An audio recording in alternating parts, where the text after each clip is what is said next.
Devendra B Kumar ಅಂತೇಳಿ ನಾನು Basavashree higher primary ಸ್ಕೂಲ್ನಲ್ಲಿ ವರ್ಕ್ ಮಾಡ್ತಿದ್ದೇನೆ.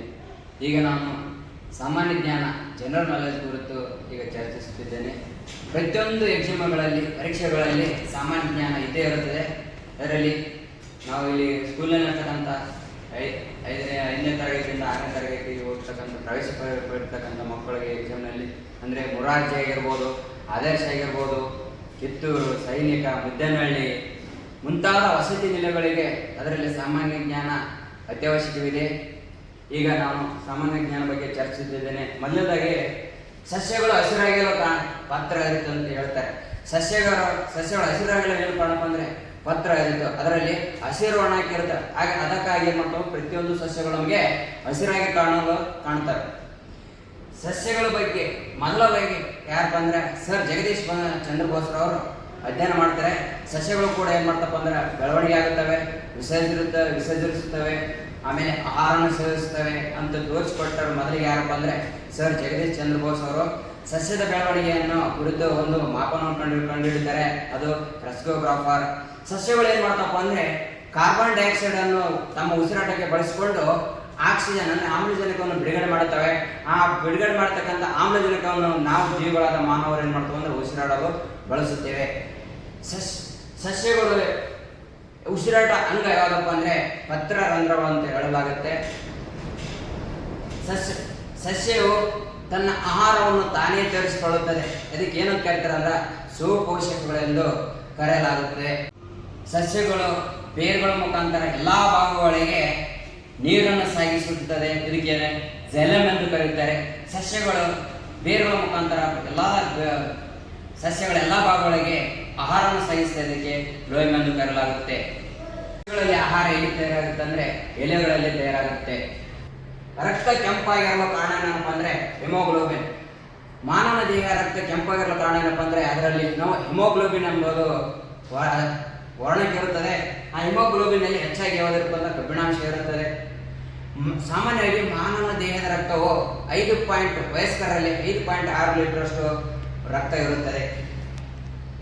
ಪ್ರತಿಯೊಂದು ಅಂದ್ರೆ ಬೇರೆ ಬೇರೆ ಜೀವಿಗಳಲ್ಲಿ ಬೇರೆ ಬೇರೆ ರಕ್ತದ ಬಣ್ಣಗಳಿರುತ್ತವೆ. ಸಿಗಡಿ ಮೀನಿನಲ್ಲಿ ಹಸಿರು ಬಣ್ಣವಿದ್ದರೆ ನಕ್ಷತ್ರ ಮೀನುಗಳಲ್ಲಿ ನೀಲಿ ಬಣ್ಣದ ರಕ್ತವಿರುತ್ತದೆ. ಆಮೇಲೆ ಜಿರಳೆಯಲ್ಲಿ ಬಿಳಿ ಬಣ್ಣದ ರಕ್ತವಿರುತ್ತದೆ. ರಕ್ತವು 120/80 mm ನಿಂದ ಅಷ್ಟು ಇರುತ್ತದೆ. ಅಂದರೆ ರಕ್ತದ pH ಮೌಲ್ಯ ಎಷ್ಟಪ್ಪ ಅಂದರೆ 7ರಷ್ಟು ಇರುತ್ತದೆ. ರಕ್ತದ ಬಗ್ಗೆ ಅಧ್ಯಯನ ಮಾಡಿ ರಕ್ತದ ಬಗ್ಗೆ ತಿಳಿಸ್ಕೊಟ್ರೆ ಯಾರಪ್ಪ ಅಂದರೆ ರಕ್ತದ ವಿಲಿಯಂ ಹಾರ್ವೆ ಅಂತ ಹೇಳಲಾಗುತ್ತೆ. ವಿಲಿಯಂ ಹಾರ್ವೆ ರಕ್ತ ಪರಿಚಲನೆ ಬಗ್ಗೆ ಅಧ್ಯಯನ ಮಾಡಿ ರಕ್ತ ಪರಿಚಲನೆ ಬಗ್ಗೆ ತಿಳಿಸ್ಕೊಡ್ತಾರೆ. ಆಮೇಲೆ ರಕ್ತದ ಗುಂಪುಗಳನ್ನು ಬೇರೆ ಎ ಬಿ ಆಮೇಲೆ AB O ಹೀಗೆ ಗುಂಪುಗಳ ವರ್ಗೀಕರಣ ಮಾಡಿದ್ದಾರೆ ಅಂತ ಕಾರ್ಲೈನ್ ಸ್ಕಿನ್ನರ್ ಅಂತ ಹೇಳಲಾಗುತ್ತೆ. ಮಾನವ ದೇಹದಲ್ಲಿ ರಕ್ತವು ಅಸ್ಥಿ ಮಜ್ಜೆಗಳಲ್ಲಿ ಉತ್ಪಾದನೆ ಆಗುತ್ತೆ. ಆಮೇಲೆ ರಕ್ತವು ಅಂದರೆ ಬಿಳಿ ರಕ್ತ ಕಣಗಳು, ಕೆಂಪು ರಕ್ತ ಕಣಗಳು ಅಂತ ಬರುತ್ತೆ. ಕೆಂಪು ರಕ್ತ ಕಣಗಳ ಜೀವಿತದಲ್ಲಿ 100 ರಿಂದ 120 ದಿನಗಳು, ಬಿಳಿ ರಕ್ತ ಕಣಗಳು 24 ಗಂಟೆಗಳಿಂದ 300 ದಿನಗಳು ಅಂತ ಹೇಳಲಾಗಿದೆ. ಭಾರತದ ಸಂವಿಧಾನದ ಶಿಲ್ಪಿ ಯಾರಪ್ಪ ಅಂದ್ರೆ ಡಾಕ್ಟರ್ BR ಅಂಬೇಡ್ಕರ್. ನಮ್ಮ ಭಾರತ ಸಂವಿಧಾನ ಶಿಲ್ಪಿ ಯಾರಪ್ಪ ಅಂದ್ರೆ ಡಾಕ್ಟರ್ BR ಅಂಬೇಡ್ಕರ್ ಅವರು ಅಂತ ಹೇಳಲಾಗುತ್ತೆ. ಡಾಕ್ಟರ್ BR ಅಂಬೇಡ್ಕರ್ ಅವರಿಗೆ ಭಾರತ ಸಂವಿಧಾನ ಶಿಲ್ಪಿ ಮತ್ತು ಭಾರತದ ಸಂವಿಧಾನದ ಪಿತಾಮಹ ಅಂತ ಕರೆದರೆ ಯಾರಪ್ಪ ಅಂದ್ರೆ MV ಪೈಲಿ ಅವರು. ಭಾರತ ಸಂವಿಧಾನ ಅಂದರೆ ನಮ್ಮ ಭಾರತದಲ್ಲಿ ನಾವು ಹೇಗೆ ಇರಬೇಕು, ಸಮಾಜದಲ್ಲಿ ಎಲ್ಲರಿಗೂ ಸಮಾನವಾದ ಹಕ್ಕುಗಳನ್ನು ದೊರೆಯಬೇಕು, ಎಲ್ಲರೂ ಸಮಾನಾಗಿರ್ಬೇಕು ಎಂದು ಹೇಳಿಕೊಟ್ರೆ ಡಾಕ್ಟರ್ BR ಅಂಬೇಡ್ಕರ್ ಅವರು. ಇವರು ಅನೇಕ ಹೋರಾಟಗಳನ್ನು ಮಾಡ್ತಾರೆ. ಆಮೇಲೆ ಇವರು ಭಾರತ ಸಂವಿಧಾನದ ಕರಡು ಸಮಿತಿಯ ಅಧ್ಯಕ್ಷರಾಗಿ ಬಂಗಾಳದಿಂದ ಆಯ್ಕೆಯಾಗುತ್ತಾರೆ. ಆಮೇಲೆ ಈ ಭಾರತ ಸಂವಿಧಾನದ ಸಭೆ ಅಧ್ಯಕ್ಷರು ಯಾರು ವಹಿಸಿರ್ತಾರೆ ಅಂದರೆ ಡಾಕ್ಟರ್ ರಾಜೇಂದ್ರ ಪ್ರಸಾದ್ ಅಧ್ಯಕ್ಷನ ವಹಿಸಿರುತ್ತಾರೆ. ಭಾರತ ಸಂವಿಧಾನದ ಮೊದಲ ಕಾನೂನು ಮಂತ್ರಿಯಾಗಿ ಡಾಕ್ಟರ್ BR ಅಂಬೇಡ್ಕರ್ ಅವರು ವಹಿಸಿಕೊಳ್ಳುತ್ತಾರೆ. ಡಾಕ್ಟರ್ BR ಅಂಬೇಡ್ಕರ್ ಅವರು ನಮ್ಮ ಭಾರತ ಸಂವಿಧಾನದ 19ನೇ ಕಲಮನ್ನು ಭಾರತದ ಸಂವಿಧಾನದ ಬೆನ್ನೆಲುಬು ಎಂದು ಕರೆಯುತ್ತಾರೆ. ಆಮೇಲೆ ಡಾಕ್ಟರ್ BR ಅಂಬೇಡ್ಕರ್ ಅವರು 32ನೇ ಕಲಮನ್ನು ಭಾರತ ಸಂವಿಧಾನದ ಆತ್ಮ ಮತ್ತು ಹೃದಯ ಎಂದು ಹೇಳಿದ್ದಾರೆ. ಡಾಕ್ಟರ್ BR ಅಂಬೇಡ್ಕರ್ ಅವರು 1935ರ ಕಲಂ ಭಾರತ ಸರ್ಕಾರ ಕಾಯ್ದೆಯನ್ನು ಒಂದು ಏನಪ್ಪ ಅಂದ್ರೆ ಬ್ಲೂ ಪ್ರಿಂಟ್ ಎಂದು ಹೇಳಿದ್ದಾರೆ. ಡಾಕ್ಟರ್ ಬಿ ಆರ್ ಅಂಬೇಡ್ಕರ್ ಅವರು 47ನೇ ಕಲಮನ್ನು ಒಂದು ಮಿನಿ ಸಂವಿಧಾನ ಎಂದು ಕರೆದಿದ್ದಾರೆ. ಡಾಕ್ಟರ್ ಬಿ ಆರ್ ಅಂಬೇಡ್ಕರ್ ಅವರು ಇಂಗ್ಲೆಂಡ್ನಲ್ಲಿ ಅಥವಾ ಫಿನ್ಲೆಂಡ್ನಲ್ಲಿ ನಡೆದಂತ 3 ದುಂಡು ಮೇಳಗಳ ಸಮ್ಮೇಳನದಲ್ಲಿ ಭಾಗವಹಿಸಿದಂತ ಭಾರತೀಯ 3 ವ್ಯಕ್ತಿ ಯಾರಪ್ಪ ಅಂದ್ರೆ ಡಾಕ್ಟರ್ ಬಿ ಆರ್ ಅಂಬೇಡ್ಕರ್ ಅಂತ ಹೇಳಲಾಗುತ್ತೆ. 1930, 1931, 1932ರಲ್ಲಿ ಈ 3 ದುಂಡು ಮೇಜಿನ ಸಮ್ಮೇಳನದಲ್ಲಿ ಭಾಗವಹಿಸುತ್ತಾರೆ. ಈ 2ನೇ ದುಂಡು ಮೇಜಿನಲ್ಲಿ ಮಾತ್ರ ಏನ್ ಮಾಡ್ತಾರೆ ಅಂದ್ರೆ ಮಹಾತ್ಮ ಗಾಂಧೀಜಿಯವರು ಮಾತ್ರ ಭಾಗವಹಿಸಿರುತ್ತಾರೆ. ಆಮೇಲೆ ಗಾಂಧೀಜಿ ಮತ್ತು ಅಂಬೇಡ್ಕರ್ ನಡುವೆ ಒಂದು ಒಪ್ಪಂದವಾಗುತ್ತದೆ, ಅದಕ್ಕೆ ಪುನಃ ಒಪ್ಪಂದ ಎಂದು ಕರೆಯುತ್ತೇವೆ. 1932ರಲ್ಲಿ ಗಾಂಧೀಜಿ ಮತ್ತು ಅಂಬೇಡ್ಕರ್ ನಡುವೆ ಒಂದು ಒಪ್ಪಂದವಾಗುತ್ತೆ. ಇದರ ಮಧ್ಯಸ್ಥಿಕೆ ವಹಿಸಿದಾರಪ್ಪ ಅಂದ್ರೆ ಮದನ್ ಮೋಹನ್ ಮಾಳವೀಯ ಅಂತ ಹೇಳಲಾಗುತ್ತೆ. ಡಾಕ್ಟರ್ ಬಿ ಆರ್ ಅಂಬೇಡ್ಕರ್ ಅವರಿಗೆ ಮರಣೋತ್ತರವಾಗಿ ಭಾರತ ಶ್ರೇಷ್ಠ ಪ್ರಶಸ್ತಿಯಾದ ಭಾರತ ರತ್ನವನ್ನು 1992ರಲ್ಲಿ ಮರಣೋತ್ತರವಾಗಿ ನೀಡಿ ಗೌರವಿಸಲಾಗುತ್ತೆ.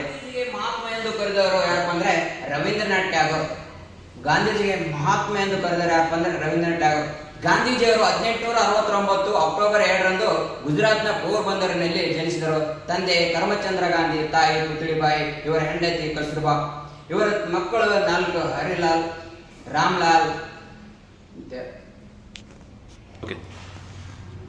ಗಾಂಧೀಜಿಯವರು ಹಲವಾರು ಏನಪ್ಪ ಅಂದ್ರೆ ಹೋರಾಟಗಳನ್ನು ಕೈಗೊಳ್ಳುತ್ತಾರೆ. 1917ರಲ್ಲಿ ಚಂಪಾರಣ್ಯ ಸತ್ಯಾಗ್ರಹವನ್ನು ಕೈಗೊಳ್ಳುತ್ತಾರೆ. ಇದರಿಂದ ಪ್ರಭಾವಿತರಾದವರು ಡಾಕ್ಟರ್ ರಾಜೇಂದ್ರ ಪ್ರಸಾದ್ ಅವರು. 1918ರಲ್ಲಿ ಖೇಡಾ ಸತ್ಯಾಗ್ರಹವನ್ನು ಕೈಗೊಳ್ಳುತ್ತಾರೆ. ಇದರಿಂದ ಸರ್ದಾರ್ ವಲ್ಲಭಭಾಯಿ ಪಟೇಲ್ ಅವರು ನಾಯಕರಾಗಿ ಹೊರಹೊಮ್ಮುತ್ತಾರೆ. 1919ರಲ್ಲಿ ಜಲಿಯನ್ವಾಲಾ ಬಾಗ್ ನಡೆಯುತ್ತದೆ. 1920ರಲ್ಲಿ ಅಸಹಕಾರ ಚಳವಳಿ. 1922ರಲ್ಲಿ ಚೌರಿ ಘಟನೆ. ಆಮೇಲೆ 1930ರಲ್ಲಿ ಉಪ್ಪಿನ ಸತ್ಯಾಗ್ರಹ ಅಥವಾ ಕಾನೂನು ಭಂಗ ಚಳವಳಿಯನ್ನು ಹಮ್ಮಿಕೊಳ್ಳಲಾಗುತ್ತೆ. 1930 ಜನವರಿ 12ರಂದು ಈ ಉಪ್ಪಿನ ಸತ್ಯಾಗ್ರಹವನ್ನು ಹಮ್ಮಿಕೊಳ್ಳಲಾಗುತ್ತೆ. ಇದು ಗುಜರಾತಿನ ಆಶ್ರಮದಿಂದ ದಂಡಿಯವರೆಗೆ ಏನಾಗುತ್ತೆ ಅಂದ್ರೆ ಕಾಲ್ನಡಿಗೆ ನಡೆಯಲಾಗುತ್ತೆ. ಸುಮಾರು 375 ಕಿಲೋಮೀಟರ್ ಕಾಲ್ನಡಿಗೆಯಲ್ಲಿ ದಂಡಯಾತ್ರೆ ಮಾಡಲಾಗುತ್ತೆ. ಇದರಲ್ಲಿ ಒಟ್ಟು 78 ಜನರನ್ನು ಈ ದಂಡಿ ಸತ್ಯಾಗ್ರಹದಲ್ಲಿ ಭಾಗವಹಿಸಿರುತ್ತಾರೆ. ಈ ದಂಡಿ ಸತ್ಯಾಗ್ರಹದಲ್ಲಿ ಭಾಗವಹಿಸಿದ ಕರ್ನಾಟಕದ ಏಕೈಕ ವ್ಯಕ್ತಿ ಯಾರಪ್ಪ ಅಂದ್ರೆ ಮೈಲಾಪುರ ಮಹದೇವ್ ಅಂತ ಹೇಳಲಾಗುತ್ತೆ. ಗಾಂಧೀಜಿಯವರಿಗೆ ರಾಷ್ಟ್ರಪಿತ ಎಂದು ಕರೆದವರು ಯಾರಪ್ಪ ಅಂದ್ರೆ ಸುಭಾಷ್ ಚಂದ್ರ ಬೋಸ್ ಅಂತ ಹೇಳಲಾಗುತ್ತೆ. ಗಾಂಧೀಜಿ ಅವರು ರವೀಂದ್ರನಾಥ್ ಟ್ಯಾಗೋರ್ಗೆ ಗುರುದೇವ ಅಂತ ಕರೆಯುತ್ತಾರೆ.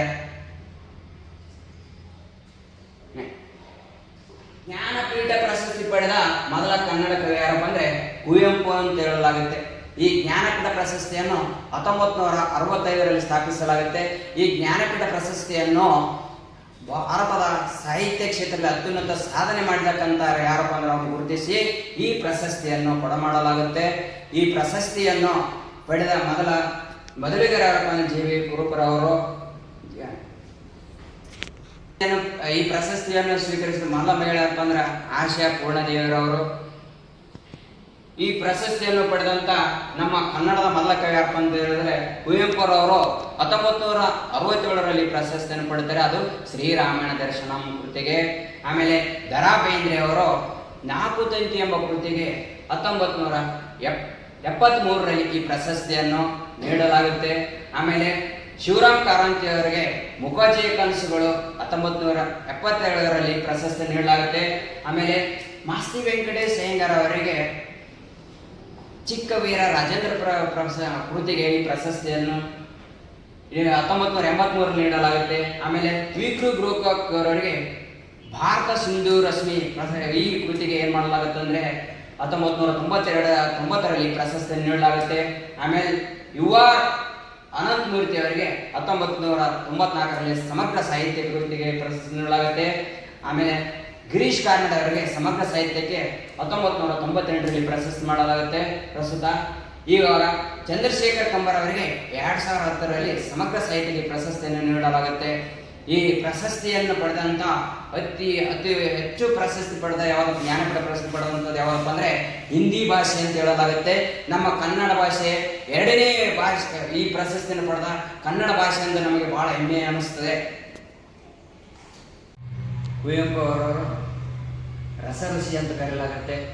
ಕುವೆಂಪು ಅವರ ಆತ್ಮಕಥನ ನೆನಪಿನ ದೋಣಿಯಲ್ಲಿ ವಿಶೇಷತೆ. ಪಂಪ ಪ್ರಶಸ್ತಿ ಪಡೆದ ಮೊದಲ ಕವಿ ಯಾರಪ್ಪ ಅಂದ್ರೆ ಕುವೆಂಪು ಅಂತ ಹೇಳ್ತೀವಿ. ಕೇಂದ್ರ ಸಾಹಿತ್ಯ ಅಕಾಡೆಮಿ ಪ್ರಶಸ್ತಿ ಪಡೆದ ಮೊದಲ ಕವಿ ಯಾರಪ್ಪ ಅಂದ್ರೆ ಕುವೆಂಪು ಅಂತ ಹೇಳ್ತೀವಿ.